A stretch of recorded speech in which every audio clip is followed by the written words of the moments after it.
And good afternoon from Nairobi, Kenya. Ladies and gentlemen, welcome back to the final day of the 6th Eastern Africa Music Summit, ONGEA 2021.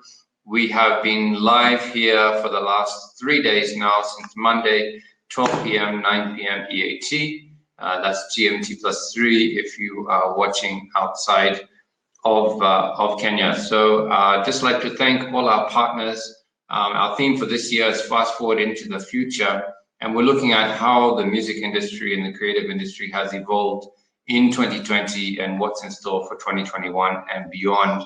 And we really appreciate all our partners who made this possible. That is Trace Television and Radio and Digital, Fat Productions, Africa Digital Leadership, E&M Group, Lyric Find, Mudundu, Music in Africa, Fat Buzz, and our webinars were powered by Safaricom yesterday.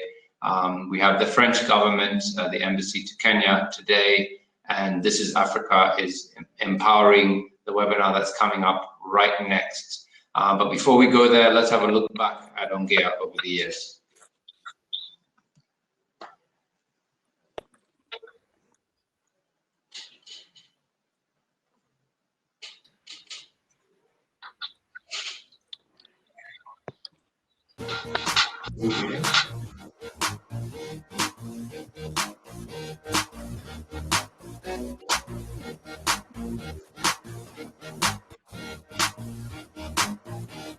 We have to kind of share some of the lessons we've learned while in the business. This is an international platform for East Africa, you know, to allow East African artists to take their product out there.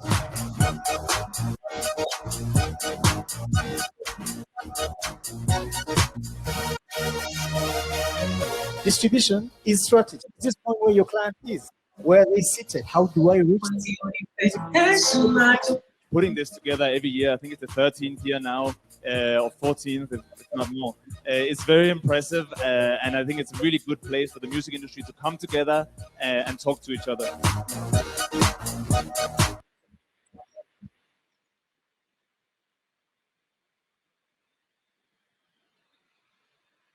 Thank you very much. That's ONGEA now in its 6th edition after 10 years of Kenya Music Week. And now we get into our first webinar of the day, one of 3 for this final day. And this is the growth of Artivism in Africa, the movers and shakers of 2020 and 2021. This is not the first time we're discussing this at ONGEA. Mwalimu Greg has run this session. This is his 3rd year having this discussion. And before we go to Greg, let's see what Artivism is all about.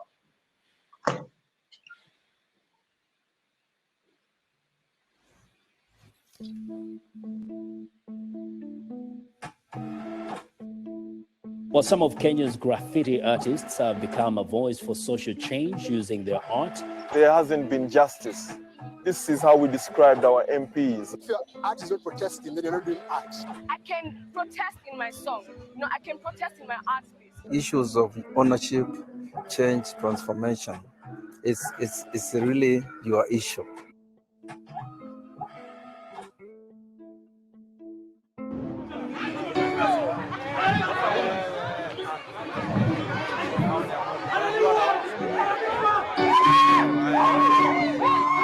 Every day we are crucifying the wrong criminals. More justice is never the answer. What we need is more justice, more peace. And until this is realized, we say we will never stop. Stand up for your right. Stand up, stand up. A little bit of Paris has just come alive for many of us. I wasn't there in 1948 either, so this is great. Would like to also just thank all the musicians and the artists who have helped us to raise awareness. There's a whole range of artists that gave their voice for free because they believe in this country, because they believe in human rights, and we thank them all today.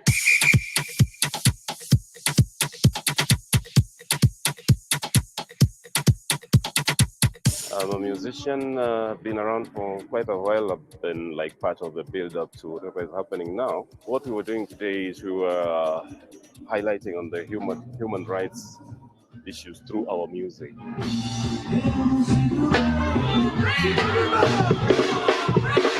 Where you get the inspiration is when you see all these artists on the stage, musicians, also speakers who really put arts into the content and content into arts.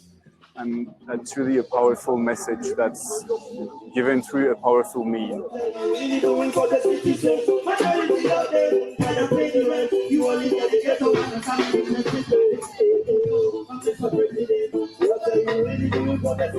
The power of music, it goes beyond just entertainment. It's also education for the younger generation who missed out on the struggles that Kenyans went through in the past. So we want to encourage them to be conscious about where we came from, and that makes it easier for the young people to know where we are going to. Because if you're going ahead without knowing what's behind, you're bound to lose direction. So we have a past, and that might help us determine our future through the music, which is one of the most powerful weapons in the universe. Mr. President, hawa mapolitician hawakulangi nyama. Ile time wanataka kura ndio wanadai ati kumeti. Na kila time wanasema vote for me, vote for change. Everything that is done there is not just what you can see and get, but sometimes gives you a message. Because when there's a mental picture, people can think about it over and over a period of time. Dope reggae vibes, positive energy, loved it. And the things that we're talking about, mental health, love, peace. We add more meaning to our music, our lives, our future, because it's not just about politics. Music is a tool beside politics that is very powerful, particularly if you look at the youth. You respond more to music than politics. So if you put the power of the past and the future in the music, then we are going to be moving very fast in a very positive direction.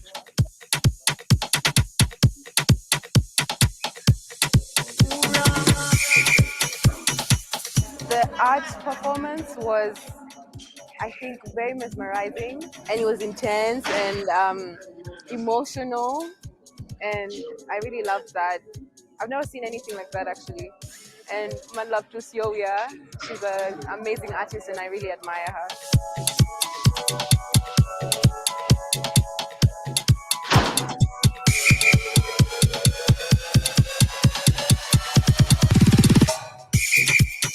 It was a humbling experience to see that there's so many people fighting for the cause for human rights. Yeah, it's left me really inspired and in a vulnerable place, because then I know what's to be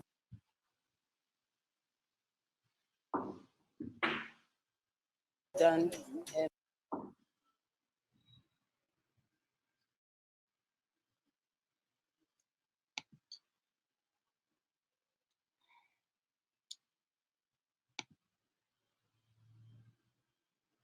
And the direction to go. So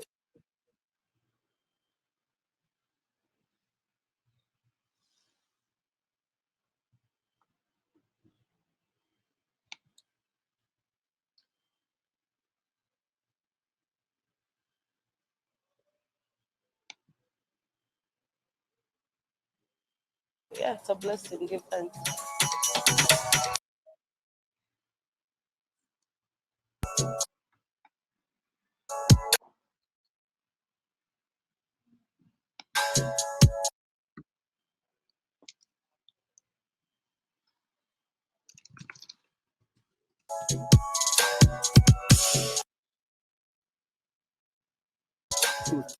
Protection of human rights.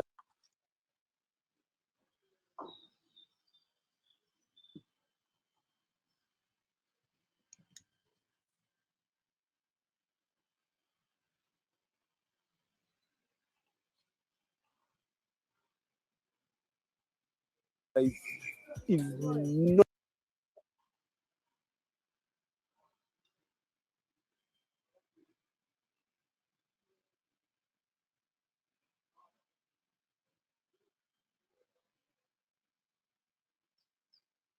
not an event, it's a continuous process. It's something that we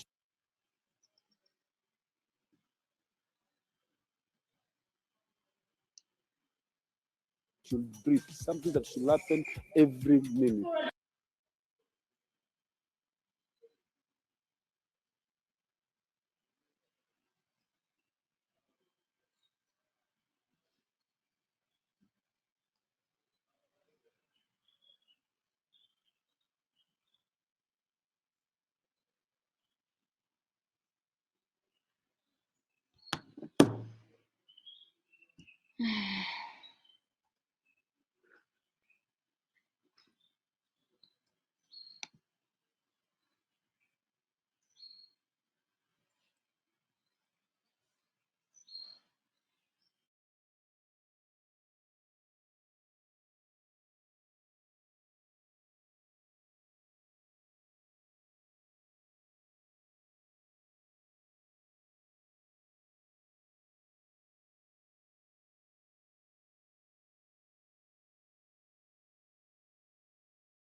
Has the sound dropped off? Yeah, I think the video is gone off. But hello, everybody, and welcome to this panel discussion on Artivism.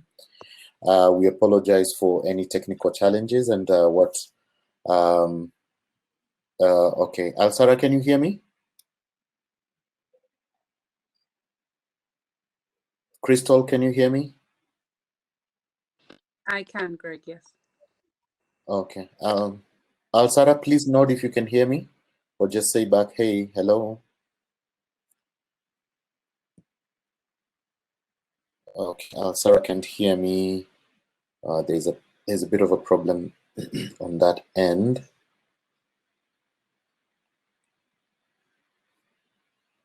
Okay, just 1 second.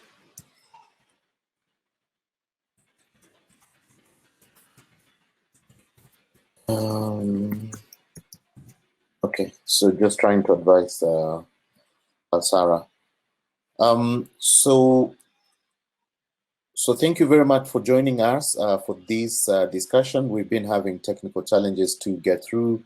Not a problem. We will still go ahead and have the conversation. And for the people that joined us, we really appreciate the 30 or so people who are on this particular conversation. My name is Greg Mwendo, and I am the program manager in charge of human rights education and activism at Amnesty International.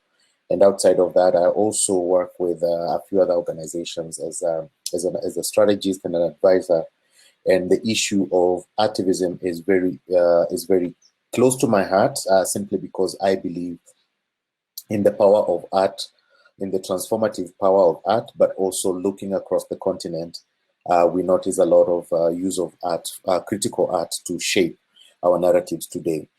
Joining me today is Crystal and Alsara. I'll let them introduce themselves shortly, but I also have to bring an apology from Jerry Mwangi, who couldn't join us last minute, and also Maembe Vitali, who's having a connection problem all the way from Tanzania. In the meantime, let me pass the baton over to Crystal. Please, Crystal, introduce yourself, tell us what you do, and also beyond that, let us understand what do you, tell us what do you understand about activism. Thank you so much, Crystal. Greg. Hope you can hear me. Clearly, loud and clear. Awesome. Thank you again for having me. Thanks to ONGEA Summit. This is a really good opportunity to have a really rich chat about Artivism. My name is Crystal Asige. I'm a singer-songwriter from Kenya. I'm also a public speaker and most recently a board of directors at Amnesty International Kenya. Very exciting stuff. Human rights has been not just something that I believe in, but it's been part of my life. It is. I've been experiencing, or I've been living through a disability, a visual disability. I'm visually impaired. And through that, my love for creativity and art and my love for human rights and speaking up for people with disabilities, or all people rather, who have had some sort of injustice come upon them for one reason or the other, has brought me to this very interesting juncture of artism. I call myself an artivist as well. And I think artivism to me is your life experience mixed in with your creative and emotional energy, and then using that and sandwiching it to as well with a practical and a strategic energy. So emotion, creativity mixed with practicality and strategic energy to put together some sort of an action, a call to action towards a more equitable and a more just a better life to be able to live. Seem to have lost Crystal, or is it? If somebody can hear me, just say hello. I can we hear can you. hear you, and we can hear Crystal as well. Oh, okay, great. So yes, I was just saying that for me, artivism is practical energy, strategic energy mixed together with creative and experiential sort of like life experiences and put together into something that everyone can react to and, you know, use as a call to action. Thanks, Greg. Back to you.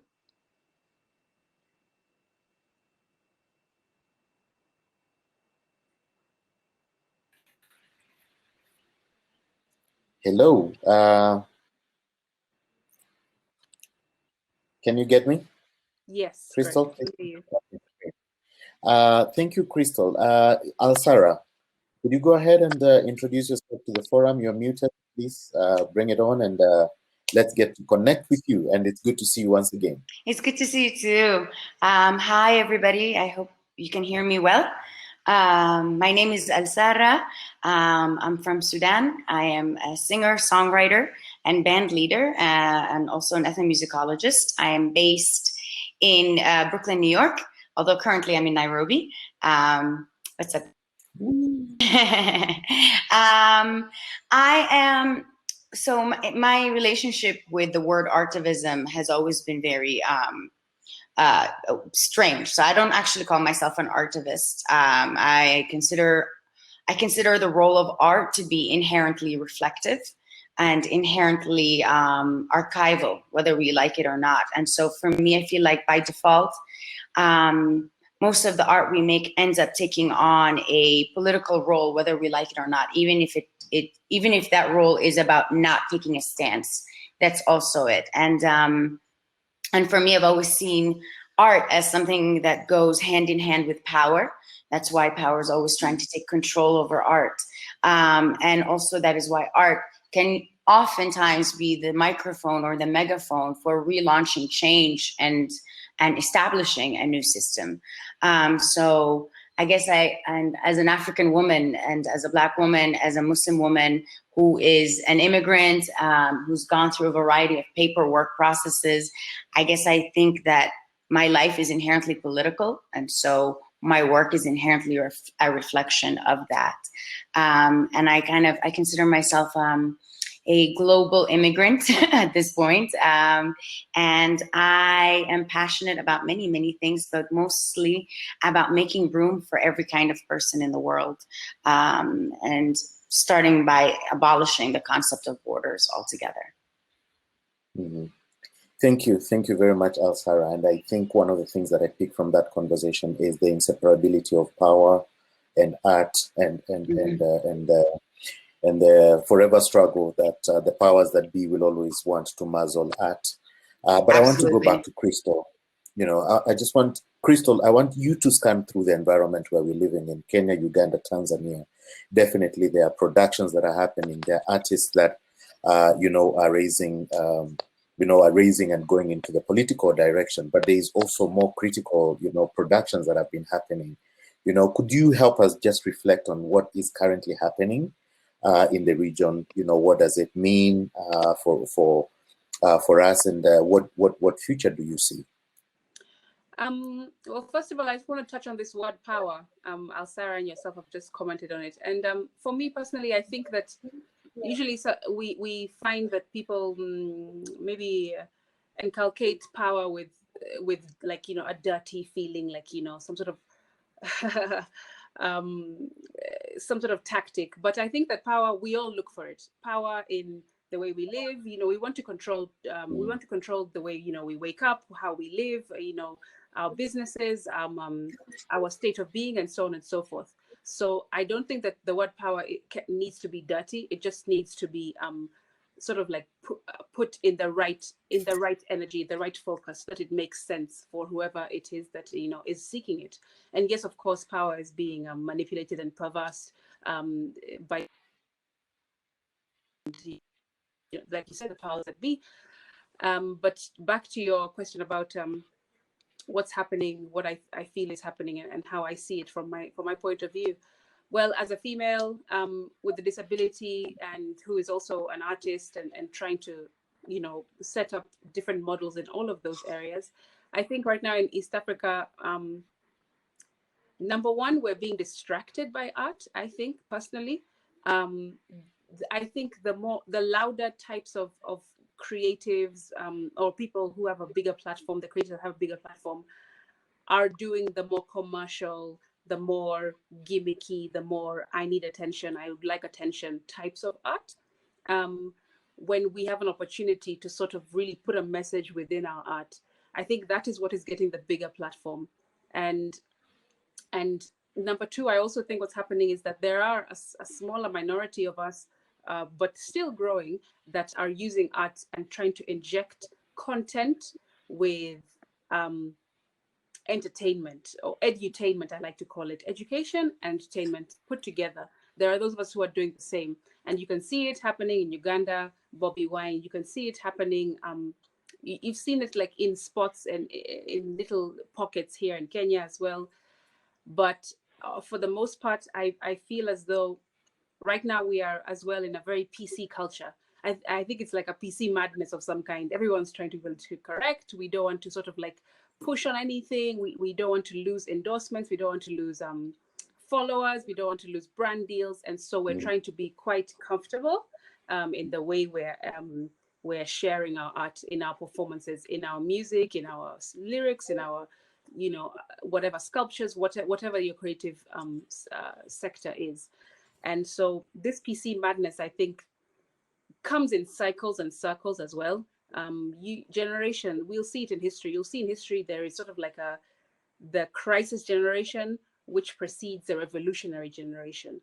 And it's said that the Generation X is the crisis generation. So I'm hoping that the revolutionaries are growing at the moment, and sort of, even though we're on the borderlines, the revolutionaries, the ones who are ready to sort of like speak out and not be afraid of you know, what people will think or so on and so forth. I hope that we will soon be moving from the outskirts and coming into and playing the game right in the middle. Those are sort of like my many thoughts all over the place, but yes. Thank you very much, Crystal, for that reflection. I want Sarah, you did a film together with Hajuj Kuka, Bits of Love. I'd like you to take us back from to where this film came from, and what do you think has been its impact, especially in having people reflect on the Sudan situation. So the film, when we went to film it, it was during a time when the Nuba Mountains were under a lot of heavy airstrikes, as well as the Blue Nile region, and it had created it was before the revolution that started in December of 2019. That started in December of 2018 had taken place. So it was back a couple of years back. Anyway, so we had, Hajjoj was in the region working on a photography project. And I came and met him in Egypt, and he had just had some random sound bites of music with him. And it was so apparent from the music being made and how different it was than the music that was coming out of Central Sudan, how the music was being used as a way of cementing identity. So when we went to the refugee camp to film, we found we found a city, like a small city with multiple events every night. And people consciously talking about the role of art in cementing their identity in this refugee camp, in reestablishing their identity. Young kids that are learning to sing in their native languages all over again when they had never learned before. And using the music as a way of actually documenting what's happening. So there was a lot of songs that were talking about daily activities, daily things that were going on, as well as connecting to the past and the places that they come from. So music as a bridge, not just to the past, but as a documentation of the present and as a messenger to the future. So when we went to work, we found that you could not separate the music from the conflict. And I think often case you can never separate the music from the environment that the music is happening in. And I felt like that that film really highlighted that. It also allowed for a really Sudan-centered conversation to really start taking shape and taking place around our conflict. Because the issue with being on the continent a lot of times our stories are being told about us through other people's eyes and through other people's lenses, and we are told to consume ourselves through the stranger's lens. And we needed to have the kind of conversation that was about us, for us.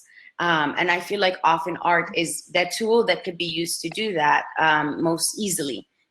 And that film, for me, it allowed the conversation to take a different route outside of Sudan, but also in Sudan, it allowed a really intimate conversation to take place that we had never really wanted to have before. Yeah. Thanks for that. And then I want you to also comment about, like, later last year in October, Hajuj and about other 5 artists were arrested and imprisoned because of their use of their art. Are there any connections between the film, the work that they were doing, and also beyond, basically also beyond that, really? Why do you think that this incident happened, that they had to get arrested? Does the state feel threatened by the type of art that they were working on, or do you think that they also crossed the line? Well, the arrest that happened last year was, I wouldn't say it's not connected to the film, but it's not directly connected to the film. It's connected to the activities that came as a result of the film. So Hajjoj Kuka's work and Refugee Club Productions in general, the purpose of the work is for it to continue to give back to the community, right? So after the film was established, Hajjoj spent quite a bit of time in the Nuba Mountains training people in different theater activities and started this thing called the Civic Lab. And the Civic Labs, him and Dua started it together. And it's basically they're establishing centers all around Sudan. And the idea of this place is that it's a creative place. It's a safe space for creatives to come in, workshop new material. Eventually, we'll be building a recording studio, a stage, in all of those different places. So it becomes really like a little creator's womb, or what is the word? Yeah. Like a hub. Like a hub. Exactly, like a hub. Like a hub. Now, when we talk about the regime that was even though it wasn't really fully toppled during the revolution that took place, it was mostly shaken very hard. And the transitional government is made up of half of the old regime and half new members. You have to also keep in mind that for 30 years, this regime has ruled and established a lot of very conservative rules around the community. So you have a lot of members of the regime that are still present in the neighborhoods and in the communities. And something like the creation of the Civic Lab, which directly challenges every rule of the regime, in terms of it is not Arab-centered, it is not Muslim-centered, it's not it doesn't separate men and women. It's really an inclusive space. It doesn't promote any type of hate speech. So no homophobia, no xenophobia, no race, no racism. So the idea of all of that happening in one hub and being controlled by young people was threatening to the community itself. I don't think they crossed the line, but I think you can't keep a regime in place for 30 years without it having tentacles inside the community as well.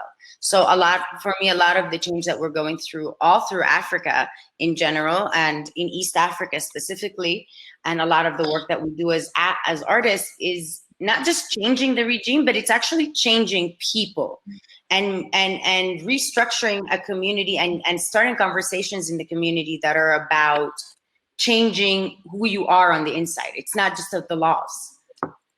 Mm-hmm. Yeah, great. Crystal, I want you to help us, to build on to what Al-Sara has spoken about, the role that art has played in opening up this civic engagement space in Sudan. And I want you to reflect on part of the things that have been happening in our own country, Kenya itself. I think for a long time, Juliani has been at the forefront of really, being vocal about social justice. And recently, we've also seen, part of the your close friends in the Soul family, do the song about Ujiangalie, but also King Kaka. Not too far long ago, he had done Wajinga Nyinyi, and these are just about some of the efforts that are noticeable in this particular front. But I want you to look at what do you think has been the impact of part of these art pieces, including Softy, which is a film that has just been released recently.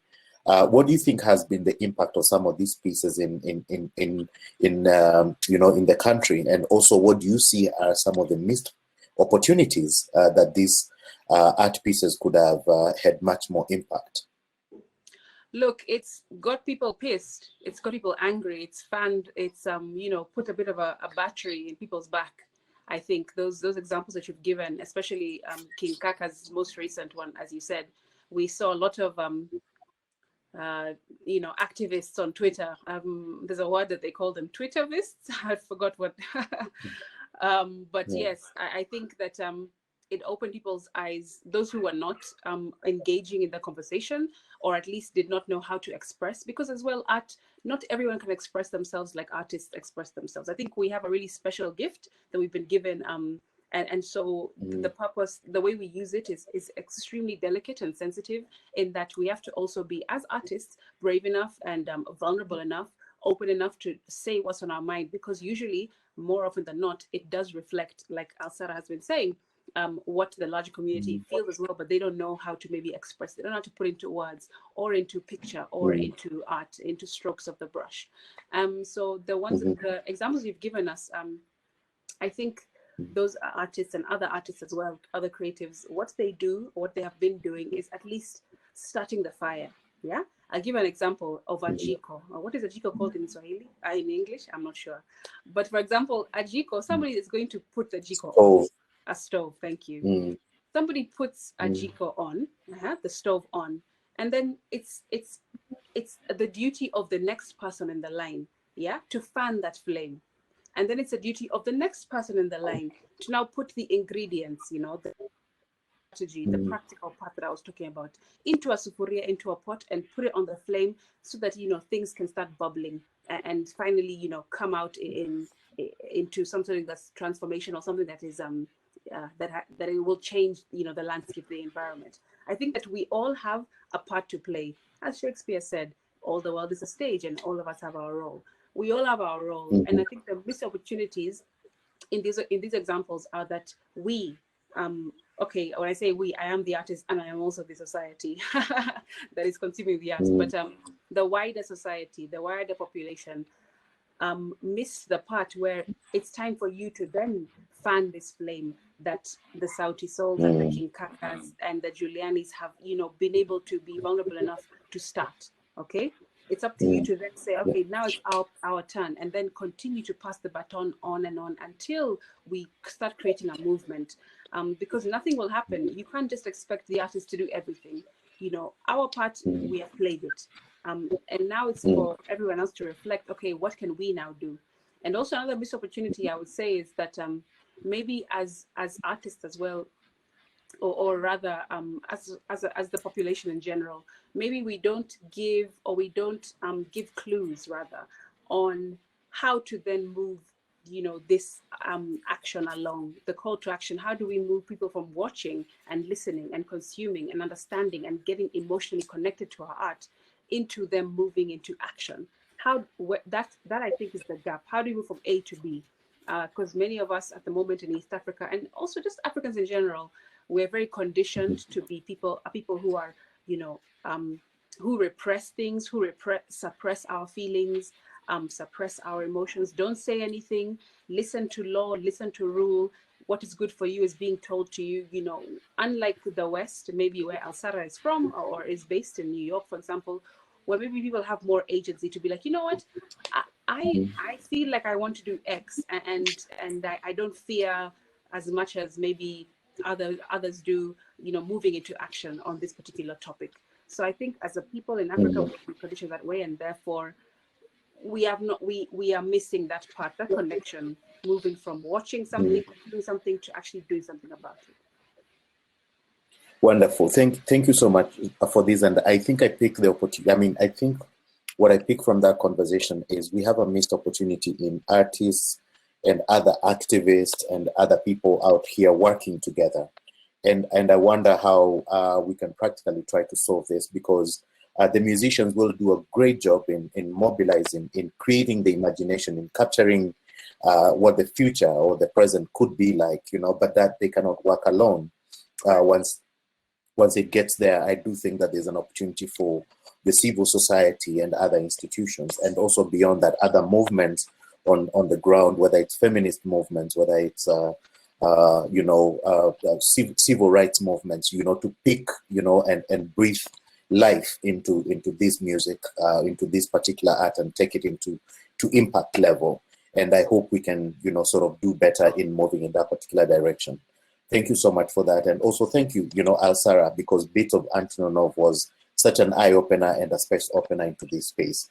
And Jerry Mwangi was the other panelist on this session. She couldn't join us today, but she did send a message. And just to introduce this message, I guess most of people have been hearing about Softy. It is a film that is about the journey of both Boniface and Jerry Mwangi in the activism space, because most of the times people would see, will most likely see the very vocal Boniface Mwangi on TV or doing many other activism-related activities. But they also forget that, this does have an impact on the family. This does have an impact on the spouse. So this does have an impact on the people that they work together. And therefore, when I watched Softy, I was left present to the fact that when you see, Crystal, or when you see Alsara, or when you see Boniface, or when you see Jerry, these are people who are going into the front, but they also leave families behind. They also have people that depend on them. And these people are affected by the level of activism. So I just want to invite, Jerry did send us a message. So I'd like, I'd like to request that we can listen to it.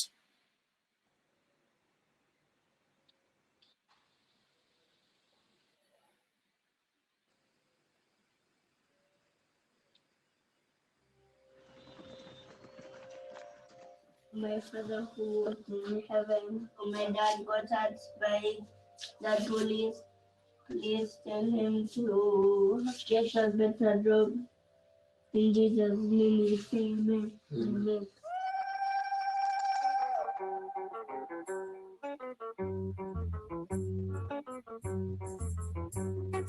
Kenya has been ranked dismally as one of the most corrupt countries in the world. MP.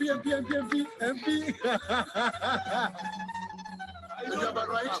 You have a right. Yes.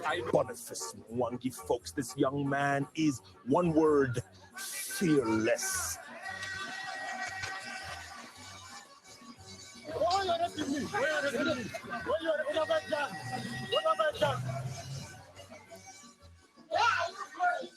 Going to topple the government. I can only imagine how scared I'd be. See my husband taken to the streets. Now he wants to try his hand at politics. What? My heart is made up that I'm going to vie. This is how you're telling it. Hapo tu sawa, ni bora tu ape hiyo. Asante. Hebu nipigie kura. Does Boniface Mwangi have? No, he doesn't. Is he on the right side of the tribal kingpin? No, he's not. He is going to be a casualty of other forces beyond him. Do not come home. They will kill you. Activist Boniface Mwangi receiving death threats that for the first time target his wife and children as well. It feels like just jumping into a river of crocodiles.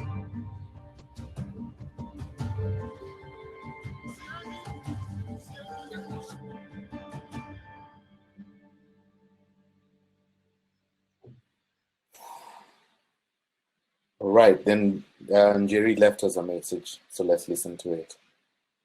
Hi, I'm really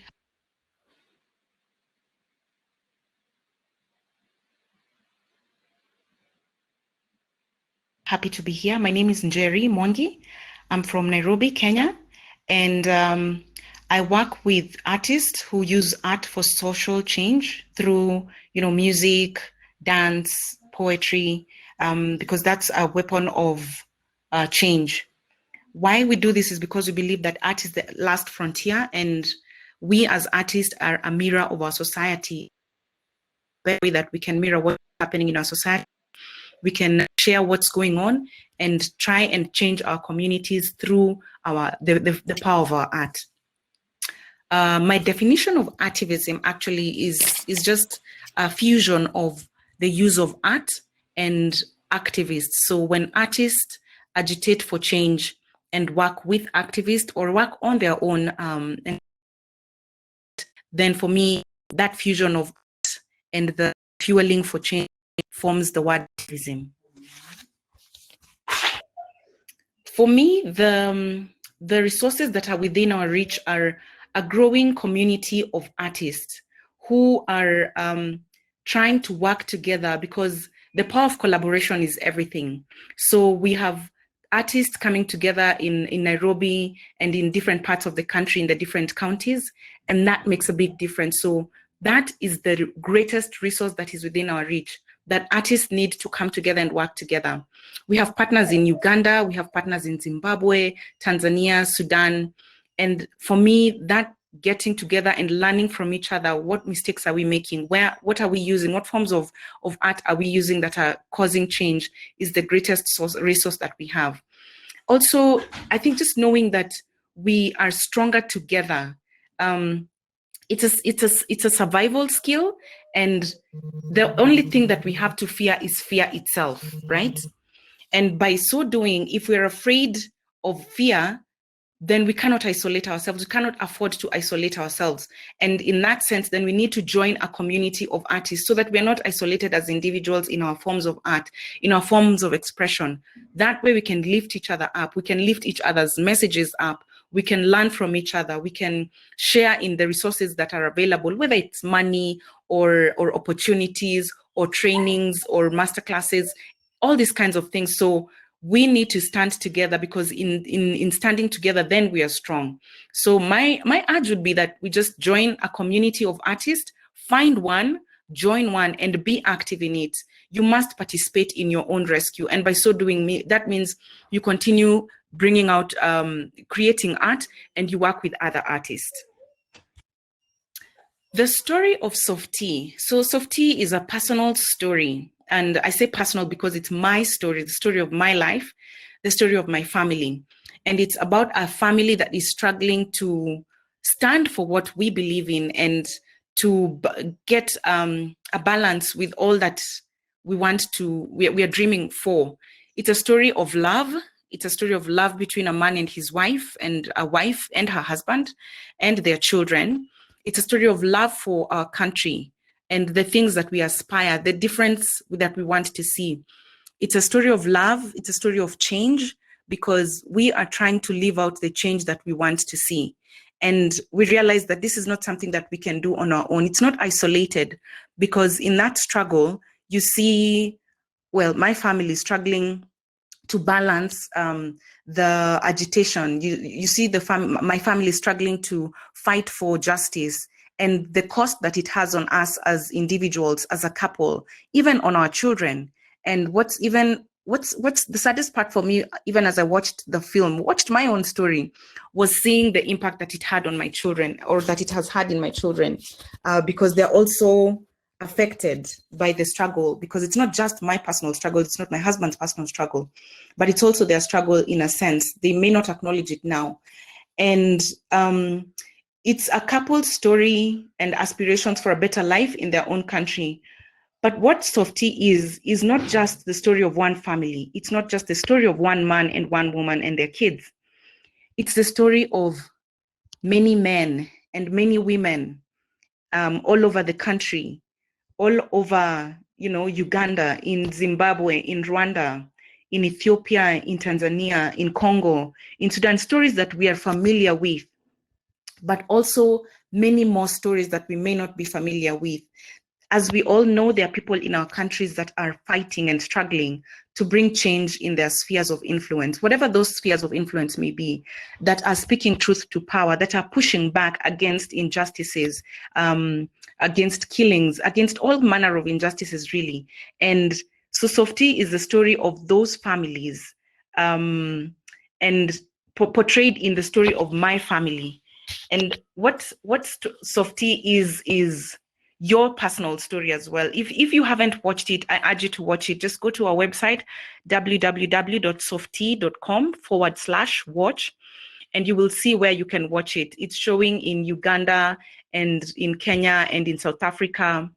And you can just see all the other places that you can watch it, even in America, in Canada, in UK, you can be able to watch it. Just check on our website and you'll see how you can watch it.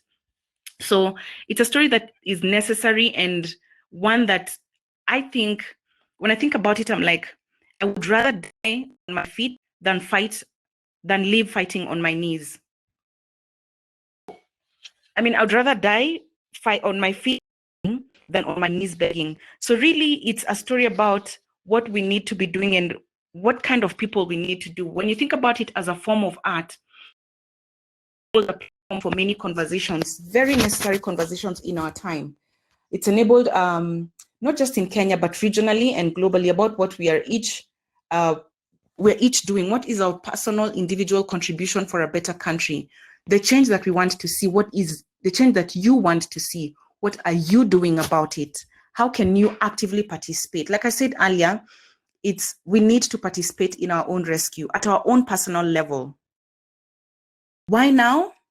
Art is rising. Africans are rising. There's an awareness, and there's an awareness that has come upon us, and a realization that together we can win, and that things should not be. We need to be challenging the status quo. As with Power 254, there are different forms of art of expression, like all forms of expression there are. And the way that we have seen this coming out is through music. When you think about the likes of Giuliani and Sarabi, they provoke thought. They dare people to dream for themselves. They challenge the status quo in their music. And even Sauti Sol and Rabbit recently have done something that challenges the status quo. It's costly for them, but it's more costly to not speak up. So that's something that we need to do and be actively participating in. In our website, if you want to know more about Softie, just check on our website, www.softiethefilm.com/watch, and you can know how you can be involved, how you can be an ambassador, and how you can take action. So who's my mover and shaker? Gosh, it has to be Stella Nyanzi. She was imprisoned for her writing. She leave jail on the terms she was given. She wanted her own terms. Her way of writing, provocative, and it has a way of getting people to think about freedom. So after she was arrested, she published a book while at it, and then when she came out on her own terms, she ran for elective office. So for me, she comes out as a hero. She's a mover and she's a shaker. Even though she did not win, as a woman who has been through all these things, she has managed to challenge the status quo. She has managed to show people what is possible. And for me, that has to be someone who we must look up to and just bow down to her struggle and appreciate and acknowledge what she's been able to contribute to the change that we are all fighting for.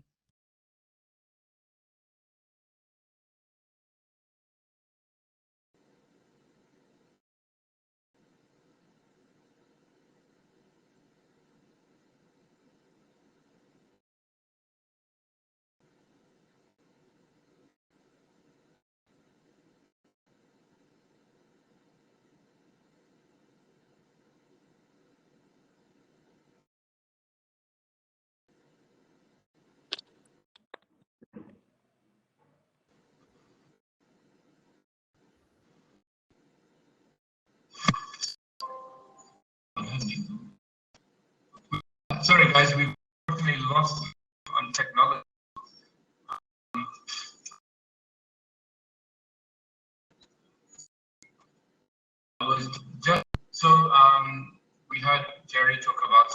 and a personal interaction with Artivism. Okay, Greg is back. Off you go, Greg. Okay, thank you. Sorry connection error, and thanks so much for Njeri sending us that message. And I guess all of us have gone through, you know, what Softy is all about and what her personal reflections about this. But just to pick it up from there, you know, Alsara, you know, as a filmmaker, and as you hear the Njeri story and Softy, and I know maybe you haven't also seen it, but could you? I'd like to sing our film, you know, potentially, and I want to single out the power of film because it you know, also it encompasses everything from music to visual art to everything, you know. And where do you see the future of filmmaking going, especially in terms of documenting some of these stories and also inspiring people for change? And could you comment on the role of film, especially in its connection with activism on the continent? I think film is quite potentially and possibly one of the most powerful mediums in storytelling in general, in documenting specifically, and in inspiring and representing. I really believe in the power of film.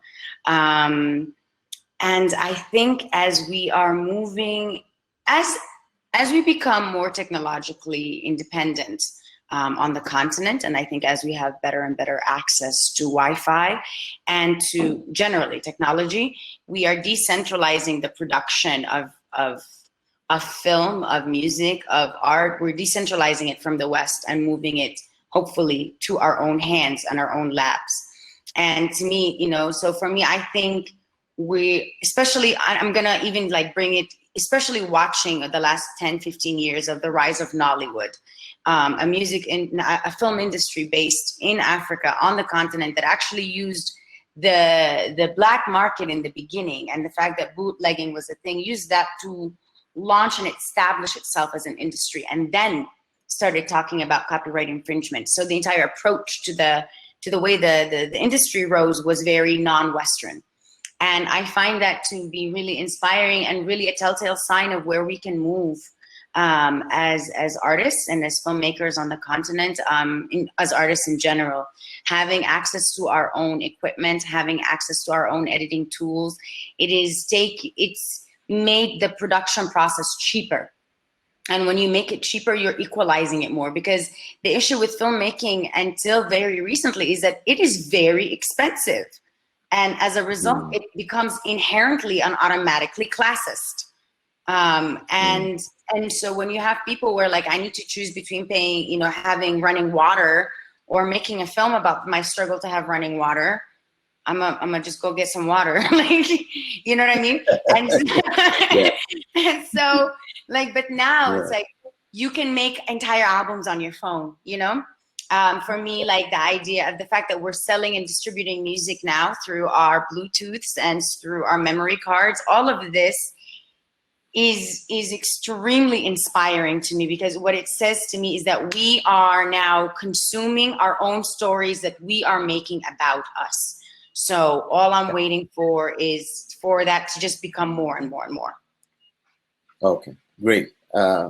I really agree with you on all points, that it's our time to tell our own stories, to put our filmmaking and that storytelling in our own hands, and to use that to inspire imagination within our own people. I think, Crystal, there's a question that is coming from the audience here, and I think I should pose it to you right now. And the question says that, thanks, Crystal. I think the struggle we all have is that the fire is started and then fanned online, but I fear that the critical mass is not reached that affect change, for example, in Kenya. We have a referendum and elections in about a year's time. How do we make that big leap on not just activism? You know, how do we make that big leap and not just activism, but I think with every other occasion? Yeah. So that's directed to you. Great. That's a really good question. For me, it's very important to know how to get organized. I think any movement that we read about or that we learn about even today, from Africa, from the West, there is a very big element of getting organized, understanding how to communicate with one another creatively, understanding how to mobilize the people who are interested or have sort of like an investment in this particular topic. Trying to get organized is the most important part. It's okay to get inspired from one place and then for it to sort of like organically build, but at some point you have to engage more strategically. For me, that's what I believe, and that's what I've been seeing from any movement that, you know, Rosa Parks, Black Lives Matter, even though it seems like it was inspired by one particular moment, one thing, you know, started that flame, there is an element of organization and people speaking to each other and encouraging each other and having each other's backs in all sort of the stages. I also think that it's good for us to start questioning what we're seeing more critically as well. Become more independent thinkers. Start thinking, when you see something, when you watch something, when you hear something, when you listen to a speech, whatever it might be, don't just get moved or get swayed by the emotion of that thing. Try to think more critically. Stop and ask yourself, Crystal, why am I feeling that this Facebook post makes me want to tweet about it or reshare it, but then as soon as I put my phone down, like that's it. Why don't I move from watching or from commenting and sharing into action? What is missing there? I think that's something as well that we need to start to consider, because like I was saying a few minutes ago, this is an era at a point that we're very free and we have access to information, access to internet, and so on and so forth. But everything is a two-sided coin, and access to information and the internet also is sort of like becomes, if we don't keep it in check, it can move us into the part of, okay, we're being distracted by all this information, all of this medium, all the entertainment, all of the social media pages. We can get distracted. And that as well is a strategy of the people in the powers, you know, the gatekeepers. They want to distract us long enough so that we don't see what's going on in the background. Because if we're sitting in front of a screen and numbing out on whatever it is that we're watching or listening to, then we don't know what's happening in the background. We then can't get organized. We then can't think critically because we're busy just sort of like getting emotionally led or getting emotionally moved by whatever it is. So start asking yourselves more questions, I think, and also consider that the group dynamic, as powerful as it is when we do get organized, don't leave it up to one person to go and be the face of, to go out into the trenches, be the avant-garde. Don't allow the group dynamic to also, like I say, sway you into thinking like, oh, that person has the platform, they have the resource, they have the connections, they have extra, and I'll just sort of like, you know, share and post and retweet. That's my job, and I'm done. No, you have to also understand that you as an individual have to be empowered. Educate yourself. If you're distracted, you cannot get educated. And if you're not educated, you cannot get empowered. And if you're not empowered, you cannot make change. So there's a massive like chain of events that have to happen. And for you as an individual to stay aware, stay conscious of the things that you're doing, how you're doing them, why you're doing them. Because if you don't, and if you sort of like take a back seat and let somebody else drive and sort of like be in that group dynamic, which is very powerful, then you will find yourself, oh my goodness, that was a missed opportunity. That King Kaka sort of like, you know, that's it comes back to there. And that's the two things that I would want everyone to consider is the group dynamic, very important, but the individual, you as an individual as well have to be very engaged.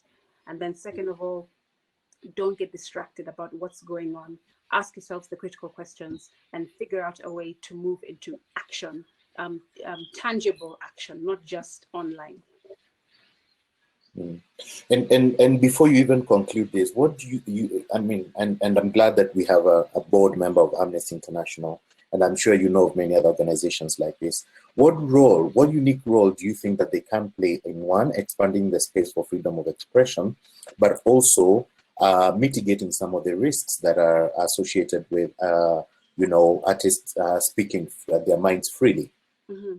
I think giving artists and creatives cushioning in terms of a backing, making artists feel like, you know what, as Amnesty or any other organization that is a proponent of human rights, we are here for you, engaging them, talking to them and saying, whether it's in person, on things like this, platforms like this, making sure that artists know that when you do this, you have somebody behind you who is protecting you, and will do as much as we can in the background to like let you sort of like express yourself as freely as possible. Because, you know, like Jerry said in her voice note to us, fear is very powerful. And if we're scared of fear, then we will definitely do nothing. We will definitely not go anywhere, because we have nothing to like protect us, nothing to buffer us, nothing to, you know, we're on a tightrope. If we fall, we feel like, by the way, tumeenda, as in we're, but if we're on a tightrope and we know that underneath us there's something that to catch us when we fall, that'll make us more, I think, courageous. And also, I think Amnesty and other organizations like ours can put in place, or try to do what they can to put in place circles, groups. What we're calling at Amnesty is circles of consciousness, and picking up in different locations around the country, places where, you know, you can have a circle of people who come together, whether it's weekly, whether it's online, whether it's through events, make them feel like they are empowered enough. It's not our job as Amnesty to solve the problems. Like I say, don't let somebody else lead you, because you don't know where they're leading you, right? As in, you also have to be like, okay, we also have agency here. We can come together, get the nuts and bolts, you know, the skeleton types of education, types of ideas on what Amnesty can maybe give us, their expertise, but then it's up to us to like move it forward. Don't just leave it up to anyone else to do the job. It's your issue. It's important to you and I to do it together. Absolutely, thank you very much. And I take it that it's our job that we all do it together. Some providing protection, others providing education, others performing, others, you know, moving, you know, the conversation towards impact. We're coming to the end of the yeah, absolutely, organizing. We're coming to the end of the conversation, and I'd like to open it up to the plenary. If there are any questions, please post them onto the chat section, so then we can respond to them. But even as we go there, I'd like you know, Al-Sara, I'm definitely sure that you are aware of certain resources that artists can access. You know, artists, whether they are artists at risk, or whether it's you know, artists who really want to learn a little bit much more about the use of film and critical art. Do you have some of the things that you can share with people who are listening out here today, resources that people can check out, or anything like that? For the region in East Africa, there's going to be a couple of different training programs, I think, that are coming up for young filmmakers. There is a 72-hour film festival that is supposed to happen soon here in Nairobi, actually. I need to get the name and I can post it for you guys. Is there a discussion board? I can post these links. Yeah. Okay, yes, great. There will be, and then our team at FAT can share it out. Fantastic. I can share that, which is a wonderful program, and I think it's going to keep happening every year. And the idea of it is to train producers and young filmmakers in a 72-hour period on the entire process of the filmmaking. And that's also, of course, being handled by Hajjaj Kuka and his team. So I'll be sure to share that information. And it's also connecting back to the Civic Lab in Sudan. So hopefully this becomes sort of like a pathway and a training program to creating more artists. And for filmmakers, there's also in Sudan, the Sudan Film Factory. As far as international ones, I'm not quite as fluent in them, but I can do some digging. Okay, cool. And maybe Courtney, you could project to us one of the interesting resources from Artists at Risk Connection. I'd like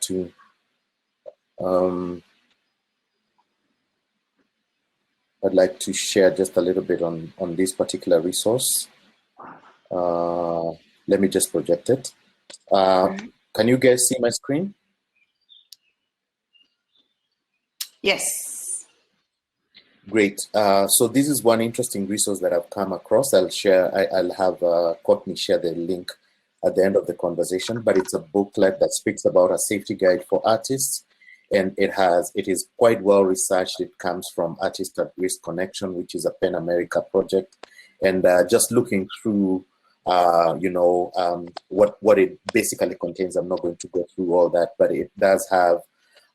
It does guide artists on how they can document threats to them, documenting online harassment, verbal harassment, physical harassment, and many other different forms of harassment, finding assistance where they can find assistance, whether it's with human rights organization, artists for artistic arts or artistic freedom organization, governments, and other international mechanisms, how to recover from risks. And therefore, I find it like a very interesting resource. We will not go through all of it in this particular conversation, but I think in terms of anybody who's planning to do an activity around activism and one that might put their life in danger, I think this is a very important resource that can help people to sort of visualize where they stand in the whole equation, because I think it takes more planning to make an act of courage, because the repercussions could also be dire at the very end, and we need everybody to be safe. I don't see any questions that are coming through. We are above our time by about 15 minutes almost. I'm just going to do a quick round of closing remarks from the team that has joined us for the panel. I'd like to start with Crystal. I'd like you to first reflect on, outside of this conversation here internationally, who has been your mover and shaker of the year 2020, 2021, and what would be your parting shot? Oh my goodness, this is really difficult. I didn't actually think about this part of the question. I was so focused on the other bits, but goodness, I can't think of who exactly specifically has been my mover and shaker of the last in the last year. But let me go to my parting shot, which sort of surrounds what I also see going on in the States. Maybe we can take an example from it, which is that right now I think there are a lot of Hollywood films that are coming out, sort of like trying to tell Black history, for example, in the States, not the UK, sorry. And you have Judah, the Black Messiah. You have, you told the other slaves. You have things like that are coming out. And what I would say for those kinds of situations or those kinds of arts is that you also need to, like I said, ask why. Make sure that you're aware of what's going on. Why are they telling us all of these stories compounded into one? What is the motivation in Hollywood at the moment to tell these stories? Number two, are they telling the stories accurately? Because film is very powerful, like Alsara has been saying, it's very powerful. Sometimes you might watch a film and you might not even do any sort of like subsequent reading, supplementary, documents, articles, so on, to back up what's happening in the film. So you also have to be critical about those kinds of things. When you're watching or listening to something, that is a piece of, education, artivism, whatever you want to call it. Please do go back and have and do your own sort of like a reading behind it. And we also don't want, as Africans, I think, to stay stuck in, this is my personal view, to stay stuck in just making art to promote or to stimulate or to catalyze activism. We also want to hear our own stories. Like Alsara said, a very good statement she made about we're consuming ourselves through others' eyes. But why not tell our own stories in our own way? Bring our own meal to the table, bring our own chair to the table instead of being told, oh, here's your plate and here's your chair. No, we say no, we want to say what we want to say in the way we want to say it. I think we need to be conscious of these kinds of things so that we also don't fall into the trap whereby we are now going from one extreme of being consumers of ourselves through other people's lenses to being just very passive, completely passive, and like we're only telling one kind of story, or we're only being reflected in one kind of way, like, the struggling Africans, or, things like that. I don't know if I'm really making myself clear, but this is what I just quickly had.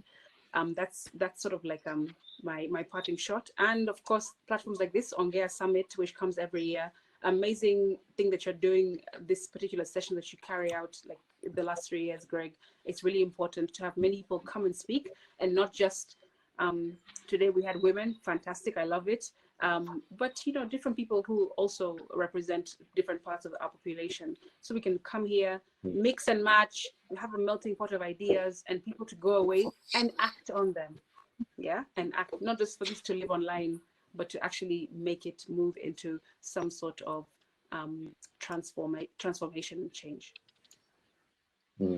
Thank you very much, Crystal. And if you haven't as yet listened to Crystal's latest song, Lenga, it's a deep social reflection on that would help you find courage in a society that is quite noisy and always trying to shut us down, and what you can survive by looking the other side and maintaining a positive spirit and moving. So asante sana for that song. I really like it personally.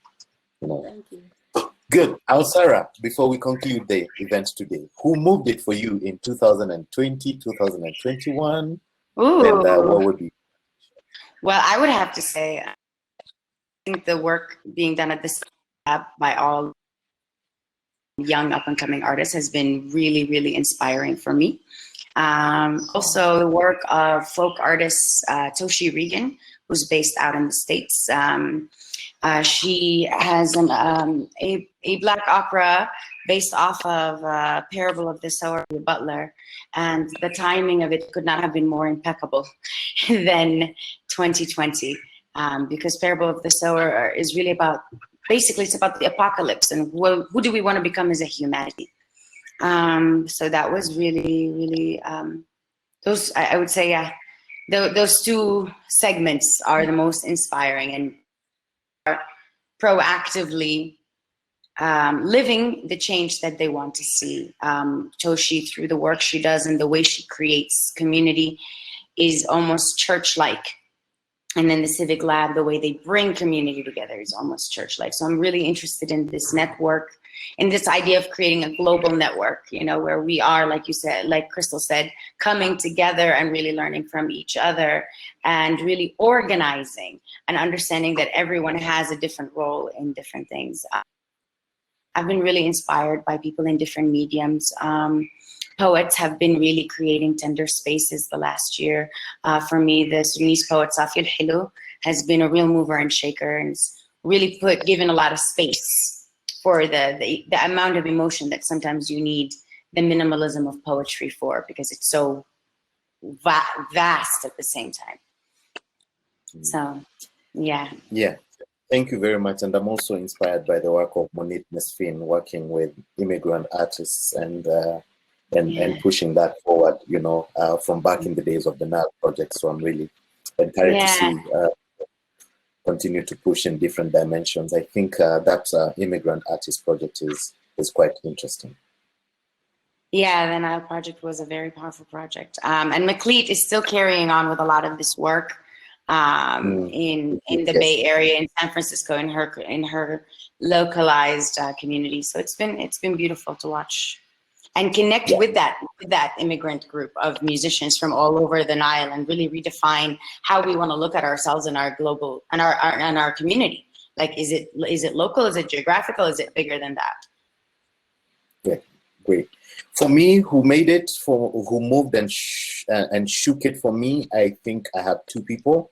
One of them is Bobby Wine, a 38-year-old young person from Uganda who's captured the nation's imagination through his music and style of activism as well, and he's challenging power that is as old as him.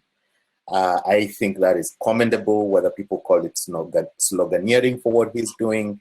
Let's give it to him that he's captured the nation's imagination and he's pushing a cause and creating a new front of activism that has become so difficult for the regime. And the other person is Stella Nyanzi, who's now a refugee in Kenya, seeking asylum. And for me, her radical rudeness approach to activism has always disturbed many people, but also at the end of the day, she argues that it has also caught the attention of the dictator, and that's why they threw her into prison. I mean, all different forms of activism. Not everybody will agree on every form of activism that is there, but these tools and tactics help us to push the space. And I know that Winnie Mandela once said that you'll never arrive at the table of power carrying your decency. I think I've reframed the quote in a different way, but what she said is you don't really get into the negotiating table carrying your decency. And this is also the root of activism. People are sent into uncomfortable spaces where they have to speak to be heard, or where they have to raise their voice or organize demonstration, or sometimes dress down in order to get listened. And I know that many of us might have critiques in these forms, but if we all understand that at the end of the day, the bigger part is people are looking to be listened to, and for their demands to be addressed, and this is why they have to go into such extremes, then we will understand ourselves better. Thank you very much, ONGEA, for organizing this session. And the technical team that has been playing behind the scenes to make sure that we still remain connected and are able to converse to the over 52 people who are watching this conversation from wherever you are. We appreciate you. I appreciate the panelists that was able to make. Crystal, thank you very much. You know, Alsara, thank you very much. Apologies from Maembe Vitali from Tanzania, as well, and Jerry, who couldn't join us. It's just the nature of life. This is the new normal. I hope we had a good conversation, and until the next one, stay safe. Asanteni sana.